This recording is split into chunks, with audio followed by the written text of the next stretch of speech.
بسم اللہ الرحمن الرحیم ناظرین، آج 13 جون ہے، منگل کا دن سن 2023 صبح کا وقت ہے. خوبصورت صبح، سہانی صبح، beautiful morning. So good morning, صبح بخیر اینڈ السلام علیکم ایوری بڈی. کیسے آپ سب لوگ؟ ٹھیک ہیں، خیریت سے ہیں؟ امید ہے آپ لوگ جہاں بھی ہوں گے اپنے اہل خانہ کے ساتھ خوش بھی ہوں گے اور محفوظ بھی. اللہ آپ کو سدا خوش و خرم اور محفوظ رکھے، آمین ثم آمین. جی ناظرین، صبح کے پروگرام میں ہمارا مین اور پہلا سیگمنٹ ہوا کرتا ہے تاریخ ہندوستان. پچھلے پروگرام میں میں نے آپ کو بتایا تھا کہ 19ویں صدی میں یعنی 1850 میں مغلیہ سلطنت کے آخری اور 15ویں چشم و چراغ آخری شہنشاہ بہادر شاہ ظفر کا انجام کیا ہوا. میں نے دبے لفظوں میں، میٹھے لفظوں میں آپ کو تھوڑا بہت ادھر ادھر کی سنا کر کچھ نہ کچھ بتانے کی کوشش کی. امید ہے آپ لوگوں نے دیکھا ہوگا اور کچھ سمجھا ہوگا کہ ایسا کیوں کر ہوا کہ 300 سالہ دور حکومت مغلیہ خاندان کا کہاں پہ آ کر اور کیسے ختم ہوا، کس دردناک انجام سے اس کا اختتام ہوا، تمت بالخیر ہوا. جی ناظرین، آج بڑھتے اپنے روٹین کی تاریخ کی طرف. ہم ہندوستان کی تاریخ کو وزٹ کرتے ہوئے پہنچے ہوئے ہیں 18ویں صدی کے آخر میں، یعنی 1774 میں. 1774 کی بات ہم بہت پہلے سے کر چکے. 1774 کے بعد جب 10 سال کا عرصہ میں نے آپ کو گنوا دیا تھا، 2 بڑی جنگیں لڑنی پڑی. پہلے گورنر جنرل کو ایسٹ انڈیا کمپنی کے تحت تاج برطانیہ نے یعنی گریٹ برٹن نے پہلے گورنر جنرل جس کا نام وارن ہیسٹنگز تھا، اس کو 2 بڑی جنگیں لڑنی پڑیں جو ایک ناگہانی حالات میں ہوئی. اور ان 2 جنگوں میں نے آپ کو ان کا احوال بھی بتایا. پہلی جنگ مرہٹوں کے خلاف اس نے لڑی تھی اور دوسری جنگ میسور کے حیدر علی کے ساتھ. یہ دونوں جنگیں اتنی خون خوار تھی، اتنی خون ریزی ہوئی، اتنی تباہی ہوئی، اتنی ان کی طوالت ہوئی، اتنا جانی اور مالی نقصان ہوا کہ جو تاج برطانیہ کی قائم کی ہوئی ایسٹ انڈیا کمپنی ہندوستان میں تھی، اس کے مالی حالات بڑے خراب ہو گئے. مالی حالات خراب ہوئے. آج میں نے آپ کو بتانا یہ ہے اصل میں جو میرا ٹاپک ہے کہ 1784 میں یعنی 18ویں صدی کے آخر میں مجلس انتظامیہ کا وجود قائم ہوا. یہ معرض وجود میں آئی. برطانیہ کے بادشاہ نے بجائے گورنر جنرل کو اختیارات دینے کے مجلس انتظامیہ کو اختیارات دے دیے. اس کی وجوہات کیا بنی، اس کا پس منظر کیا تھا، بیک گراؤنڈ کیا تھا اور اس نے پرفارم کیسا کیا، یہ ساری چیزیں آپ کے سامنے رکھوں گا. اس کا پس منظر بتاتے ہوئے، وجوہات بتاتے ہوئے میں آپ کو بتا رہا ہوں کہ وہ جو 2 جنگیں ہوئیں ان کی وجہ سے جو جانی اور مالی خاص طور پر نقصان ہوا، اس سے سنبھل نہیں پا رہی تھی ایسٹ انڈیا کمپنی. تاج برطانیہ کی قائم کی ہوئی ہندوستان میں حکومت، اس کے پاؤں لڑک گئے تھے، اس نے تھر تھر آنا شروع کر دیا. مالی حالات اتنے خراب ہوئے کہ ملازمین کو تنخواہیں دینے کے لیے پیسے نہ بچے خزانے میں، اور قریب تھا کہ یہ ڈیفالٹ ہو جاتی، دیوالیہ ہو جاتی. تو اس نے بامر مجبوری کچھ سٹیپس لیے. کس نے؟ گورنر جنرل صاحب نے، وارن ہیسٹنگز نے. سب سے پہلا سٹیپ اس نے یہ لیا کہ اس نے یہ کہہ بھیجا اس کو، حیدر علی کو. حیدر علی کے خلاف جو جنگ لڑی تھی اس کے بیٹے ٹیپو سلطان کو اب چاہیے تو یہ تھا حیدر علی سے بچانے کے لیے کرناٹک کی ریاست کو بچانے کے لیے تو یہ جنگ ہوئی، انگریز سرکار نے لڑی. کرناٹک کی حفاظت کے لیے، اور کرناٹک کا نواب تھا نواب محمد علی. سب سے پہلے نواب محمد علی سے رابطہ کیا ہے اس نے. اس نے کہا تمہاری وجہ سے مجھے بڑا جانی مالی نقصان ہوا، تمہاری حفاظت کرتے ہوئے میں اس نہج پہ پہنچا ہوں کہ ایسٹ انڈیا کمپنی تاج برطانیہ کی یہ حکومت لرز کے رہ گئی ہے، اس کے حالات، مالی حالات بڑے خراب ہو گئے ہیں، آپ برائے مہربانی کوئی ایکسٹرا ریونیو ہمیں دیں، اپنی عوام پر بے شک ٹیکس لگائیں، اضافی ٹیکسز عائد کر دیں، مگر فوری طور پر ہمارے خزانے میں پیسے جمع کروائیں، ہمارے اخراجات، ہمارے ملازمین کو تنخواہیں دینے کے لیے بھی پیسے نہیں رہے۔ اب محمد علی صاحب نے جوابی رکا کیا بھیجا، اس نے کہا جی آپ خود تشریف لائیں یہاں کرناٹک میں، آ کے دیکھیں، پچھلے 3 سال سے یہاں خشک سالی کا، قحط کا موسم چل رہا ہے، یہاں پہ فصلیں ہوں گی، پروڈکشن پیداوار ہوگی تو لوگ ٹیکس دیں گے، اور اسی ٹیکس کو جمع کر کے کلیکشن کر کے ہی میں آپ کی مالی مدد کر سکتا ہوں، اس کے علاوہ میرے پاس کمائی کا کوئی ذریعہ نہیں ہے۔ آپ خود تشریف لائیں اور میرے اس اوپینین کی، میری رائے کی، میری اطلاع کی تصدیق بذات خود کر لیں۔ انگریز سرکار نے دیگر ذرائع سے، وارن ہیسٹنگز نے پتہ کیا تو پتہ چلا کہ محمد علی نواب آف کرناٹک جو ہے وہ ٹھیک کہہ رہا، اس کے مالی حالات پہلے ہی ناگفتہ بے تھے۔ نمبر 2 اس نے کیا کیا، اب اودھ کی طرف، اودھ کی ریاست تھی ناظرین، اودھ کی ریاست جہاں پہ نجم الدولہ کو بٹھایا ہوا تھا، نواب بادشاہ حکمران بنا کر انگریز سرکار نے، کس کو؟ نجم الدولہ کو، اور یہ بیٹا تھا شجاع الدولہ کا۔ اس کو کہہ بھیجا، اس کے پاس میسنجر بھیجا، پیغامبر بھیجا، ڈاکیا بھیجا، قاصد بھیجا کہ یار بات یہ ہے کہ ہمارے مالی حالت بڑی کمزور ہے، اس طرح ہم زیادہ دیر تک قائم نہیں رہ سکتے، ہمارے ملازمین کو تنخواہیں نہ ملی تو ہم ڈیفالٹ کر جائیں گے، ایسٹ انڈیا کمپنی دیوالیہ ہو جائے گی، اور ہندوستان پر سے ہماری گفت کمزور سے کمزور تر اور کمزور تر سے کمزور ترین ہوتی چلی جائے گی۔ فار گاڈ سے، خدا کے واسطے یار ہمارا کچھ کرو۔ اب نجم الدولہ نے ساری بات کو غور سے سنا، وہ انگریز کا وفادار تو تھا، مگر اس نے ایک بپتا بیان کی، اپنی ایک مشکل انگریز بادشاہ کے سامنے رکھی، گورنر جنرل کے سامنے۔ وہ خود گیا کہاں؟ مدراس میں، ہیڈ کوارٹر میں جا کر اس نے وارن ہاسٹنگ سے ملاقات کا اپوائنٹمنٹ لی، ٹائم لیا، اس سے ملاقات کے 3 ادوار ہوئے۔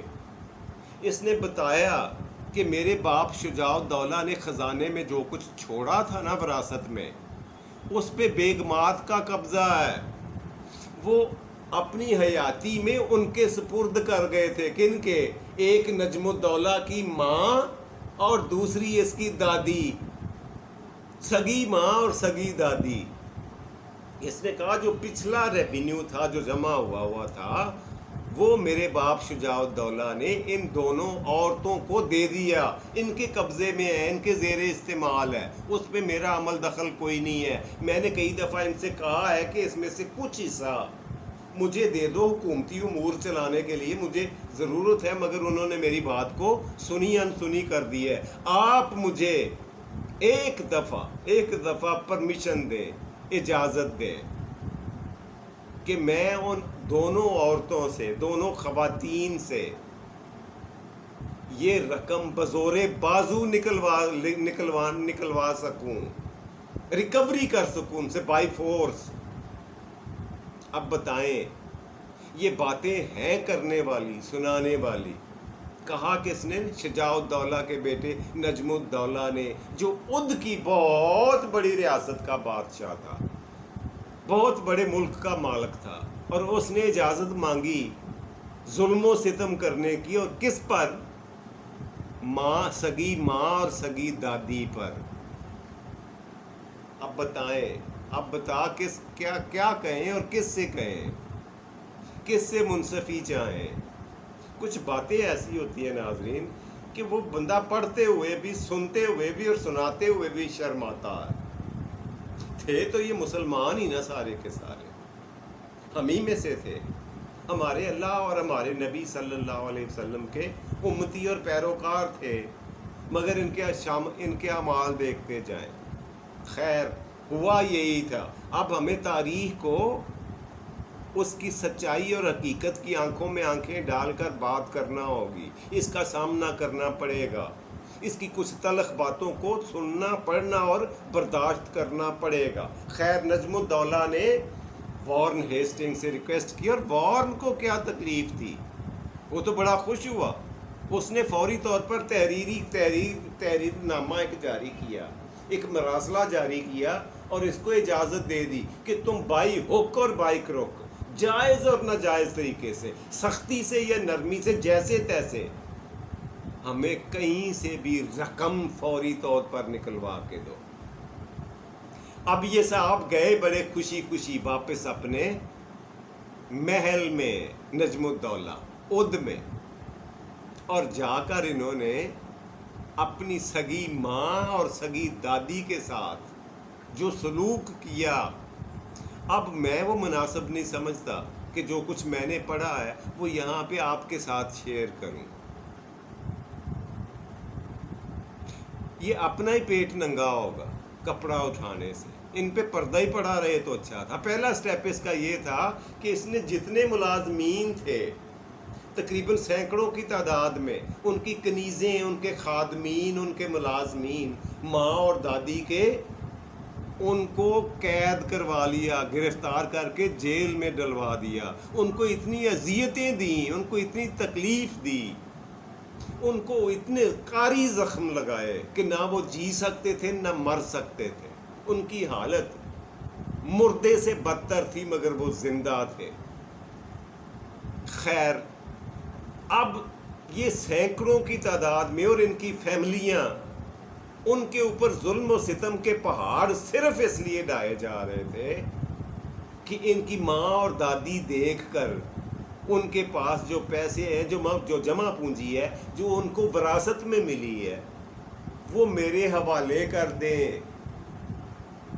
یہ تھے اود کے شجاع الدولہ کے بیٹے نجم الدولہ۔ اب یہ ساری باتیں پورا ہندوستان دیکھ رہا تھا اور سن بھی رہا تھا، اور ہندوستان میں ہی ایک بہت بڑی تعداد فرانسیسی تاجروں کی تھی۔ ان کے جو ہیڈ تھا وہ تھا کرنل فرانسس۔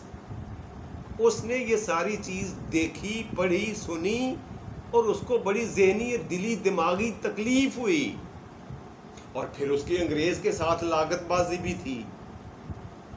اس نے سوچا مجھے کچھ کرنا چاہیے، یہ لوگوں پر اتنا بڑے پیمانے پر ظلم و ستم اور جانوروں سے بھی بدتر سلوک کیا جانا اود میں، اور وہ بھی گورنر جنرل کے کہنے پر، اس کو خوش کرنے کے لیے، اس کی فرمائش پر، یہ قابل قبول نہیں ہے، یہ غیر انسانی رویہ ہے۔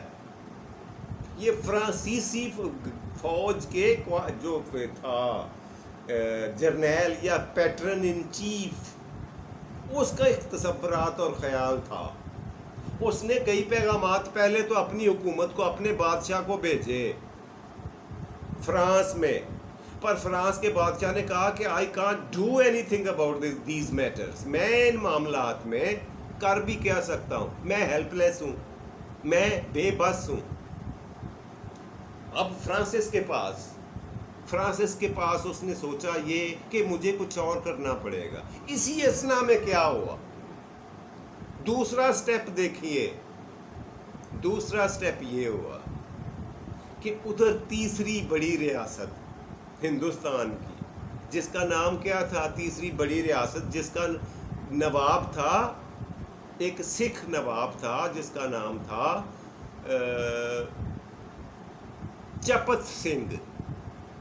چپت سنگھ صاحب تھے نواب، ایک بہت بڑی ریاست تھے، یہ سکھ تھا، اور یہ جو ریاست تھی اس کے زیر تسلط، اس کا نام تھا بہت مشہور زمانہ، کون سی ریاست؟ بنارس۔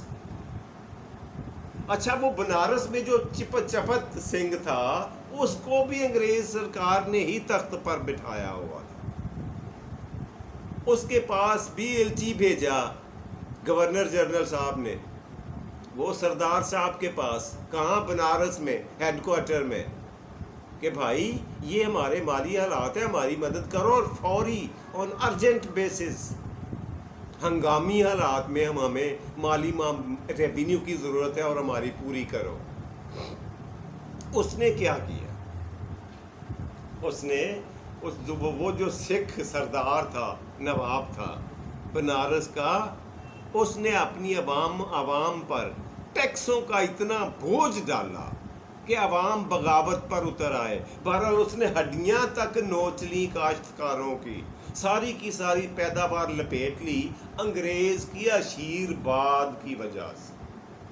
لیکن پھر اس کی چالاکی دیکھیں، یہ سارا کچھ کرنے کے باوجود ایک پائی بھی اس نے ایسٹ انڈیا کمپنی کو، گورنر جنرل کو نہیں دی۔ اب اس کو یہ ساری انفارمیشن اور رپورٹ مل رہی تھی کہ چپت سنگھ جو ہے وہ کیا کر رہا ہے، اتنا ریونیو اکٹھا کرنے کے باوجود مجھے کچھ نہیں دے رہا۔ اس کے پاس اچھا خاصا خزانہ بھرا ہوا ہے، بہت زیادہ خزانے کا مالک ہے، یہ خود چلا گیا اس کے پاس۔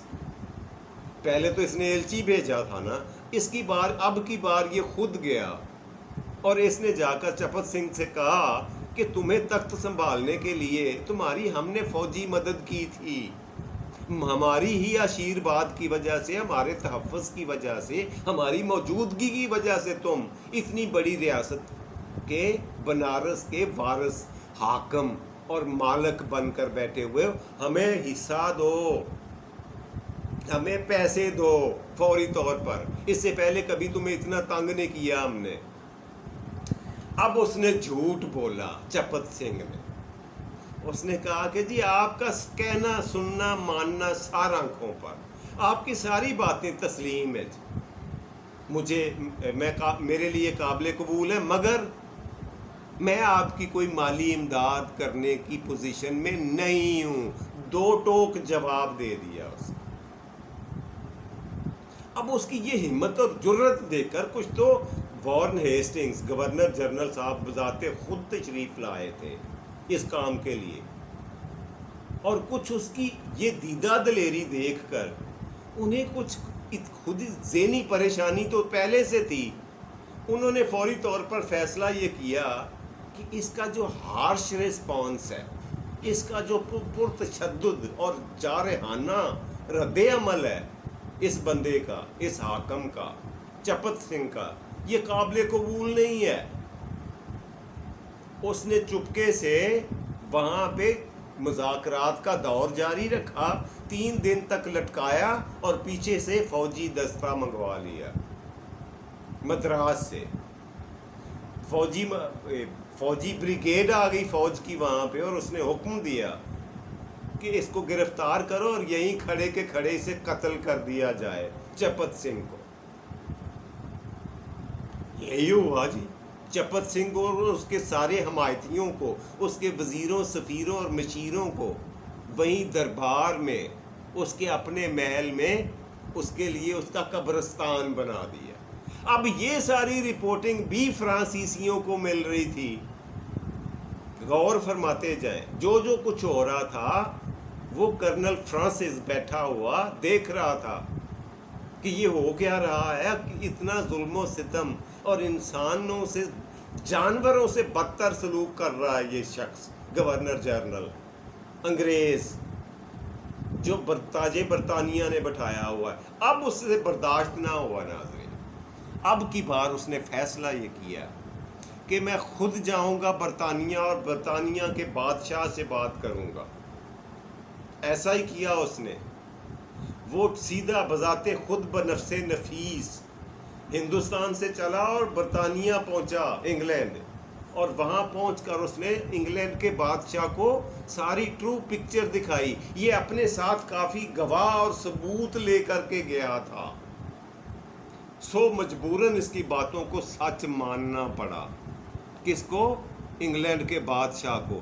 بادشاہ نے فوری طور پر ایکشن لیتے ہوئے، عمل کرتے ہوئے، اس نے سسپینڈ کر دیا پہلے گورنر جنرل کو، اور حکم دیا کہ تم جتنی جلدی ہو سکے اپنا چارج چھوڑو اور برطانیہ میں آ کر ایک کمیٹی کے سامنے پیش ہو جاؤ. اس کمیٹی کے 12 ممبران تھے ناظرین. 6 تھے ہاؤس آف لارڈ سے اور 6 ہاؤس آف کامنز سے. اب یہ ہاؤس آف لارڈ کیا ہوتا ہے, ہاؤس آف کامنز کیا ہوتا ہے, یہ انگلینڈ میں ہے. اگر اس کا میں آپ کو مطلب سمجھانا چاہوں تو پاکستان میں دیکھ لیں, جیسے قومی اسمبلی ہے اور سینیٹ ہے. جن جن ملکوں میں جمہوریت ہے نا ناظرین, وہاں پہ یہ 2 ہاؤسز ہوتے ہیں, ایک اپر ہاؤس ایک لوور ہاؤس. جو اپر ہاؤس ہے وہ ہمارے ملک میں سینٹ کہلاتا ہے اور اس کے جو ممبر ہیں وہ سینیٹر کہلاتے ہیں. اور جو لوور ہاؤس ہے وہ قومی اسمبلی ہے, اس کے ممبران MNA کہلاتے ہیں, ممبر آف نیشنل اسمبلی. یہ دونوں ادارے مل کر, دونوں ہاؤسز مل کر بنتے ہیں پارلیمنٹ. پارلیمنٹ جسے کہتے ہیں. سمجھ آ گئی ہوگی آپ کو. یہی طریقہ کار برطانیہ سے تھا. اب بدقسمتی کی بات, مجھے رکنا پڑے گا تھوڑی دیر, کہ ہم نے نقل کی ہے جمہوریت کی, کاپی کی ہے برطانیہ سے, مگر ان کے طریقہ کار کو نہیں اپنایا. ان کے ہاؤس آف لارڈز میں, یعنی ممبر بننے کے لیے, اپر ہاؤس کا ممبر بننے کے لیے, سینیٹر بننے کے لیے طریقہ کار کیا ہے, اس کو پڑھیں, اس کو دیکھیں, جانیں, سنیں. اور پاکستان میں سینیٹر بننے کے لیے طریقہ کار کیا ہے, آپ کے رونگٹے کھڑے ہو جائیں گے کہ ہم تو آدھا تیتر ہیں اور آدھا بٹیر بنے ہوئے ہیں. جمہوریت کو کاپی کر لیا, لبادہ اوڑھ لیا, مگر ان اقدار پر عمل درآمد نہیں کیا, ان کے نقش قدم پر نہیں چلے جمہوریت کے سلسلے میں جہاں برطانیہ چل رہا تھا. جمہوریت کی ماں کہا جاتا ہے برطانیہ کو.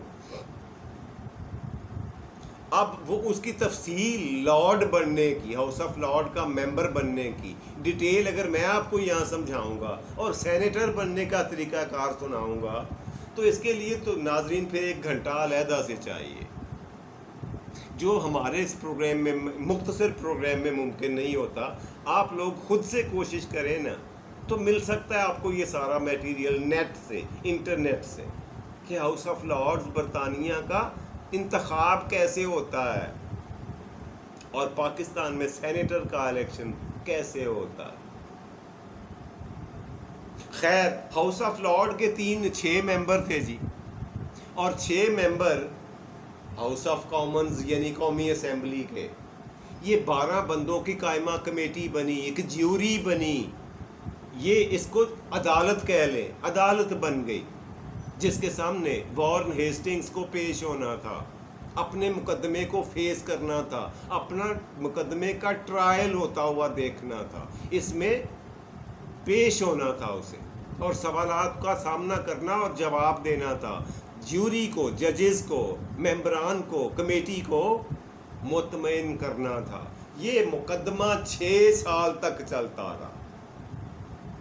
اب اس پہ 6 سال کیوں لگے, اس میں بھی ان کی مجبوری یہ تھی, میں آپ کو پہلے کئی دفعہ بتا چکا ہوں, کیونکہ یہ وقوع وارن ہیسٹنگز کا ہندوستان میں ہوا تھا, اور ساری شہادتیں, سارے ثبوت, سارے پروف جائے وقوع سے ہی لیے جا سکتے تھے, اور انگلینڈ سے, برطانیہ سے ہندوستان پہنچنے کے لیے 1 سال کا عرصہ لگتا تھا آنے کا اور 1 سال جانے کا.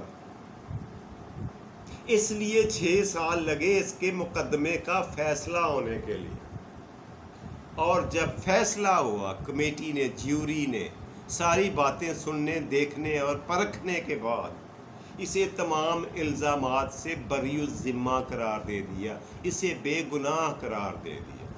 پہلے گورنر جنرل وارن ہیسٹنگز کو یہ اس نے فیصلہ اناؤنس کیا اس عدالت نے.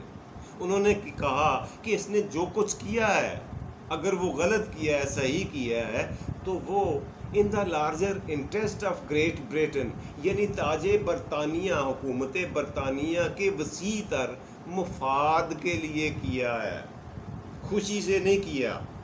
اس لیے انہوں نے اس کو بری کر دیا، تمام الزامات سے بے گناہ قرار دے دیا، اس کو واپس اپنے عہدے پر بحال کیا گیا، governor general of Hindustan India.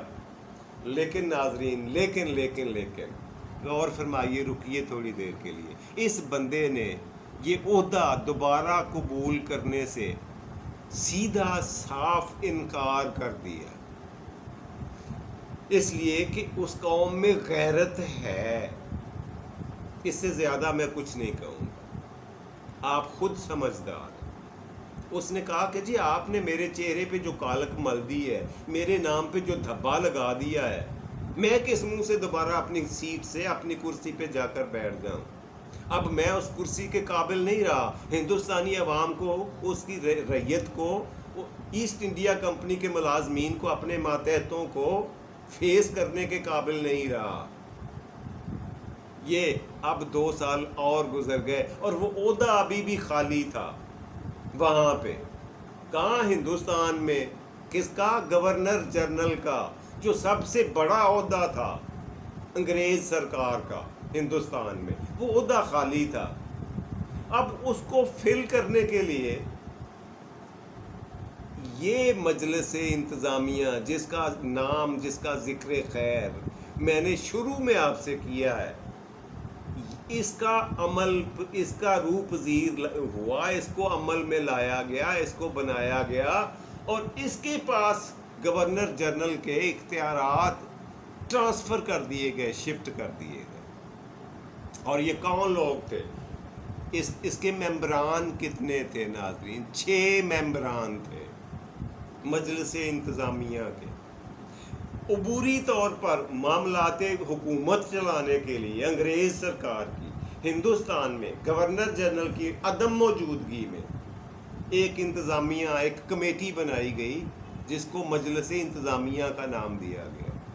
6 ممبران تھے، وہی پھر 3 ہاؤس آف لارڈ سے اور 3 ہاؤس آف کامنز سے، باقی ان کو اسسٹنٹس ملے ہندوستان سے، اور انہوں نے ہندوستان میں آ کر اپنے فرائض سنبھال لیے اور ان کی پوری تندہی کے ساتھ اپنی کارکردگی دکھانا شروع کی۔ اب یہ طریقہ، یہ سلیقہ، یہ تجربہ کہاں تک کامیاب ہوا انگریز سرکار کا؟ ایسا کب تک چلا؟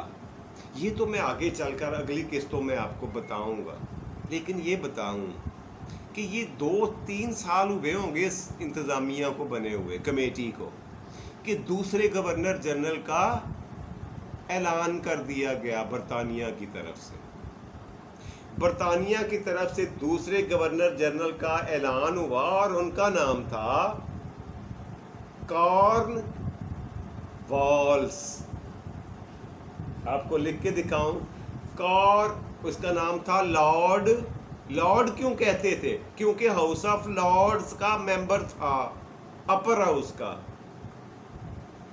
جیسے ہمارے سینیٹر ہیں، اپنے نام کے ساتھ سینیٹر لکھتے ہیں، وہ جو اپر ہاؤس کا ہے ممبرز ہیں، اپنے نام کے ساتھ لارڈ لکھتے ہیں، LORD۔ یہ جو دوسرا گورنر جنرل آیا، اس کا نام تھا لارڈ کارن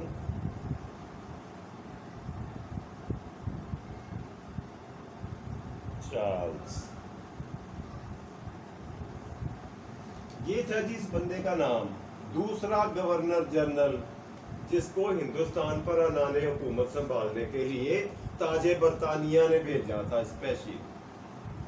جہاں پہ آپ کو صحیح نظر آئے نا، وہاں پہ ویڈیو روک کر یہ نام پڑھ لیا کریں، کیونکہ یہ لائٹوں کی ریفلیکشن کی وجہ سے بعض اوقات صحیح نہیں پڑھا جاتا، اس لیے میں اس کو موو کر کے آپ کو دکھانے کی کوشش کیا کرتا ہوں، پتہ نہیں کہاں پہ آپ کو صحیح نظر آئے۔ بہرحال یہ صاحب 2 نمبر یعنی ممبر نمبر 2 تھے، جن کو دوسرا گورنر جنرل بنا کر بھیجا گیا انڈیا میں، ہندوستان میں، لیکن یہاں آ کر انہوں نے مجلس انتظامیہ کو فارغ نہیں کیا، اس لیے کہ ان کی کارکردگی اتنی اچھی تھی اس انتظامیہ کی، اس کمیٹی کی، کہ یہ بہتر سمجھا گیا کہ گورنر جنرل اور کمیٹی مجلس انتظامیہ یہ دونوں مل کر کام کریں،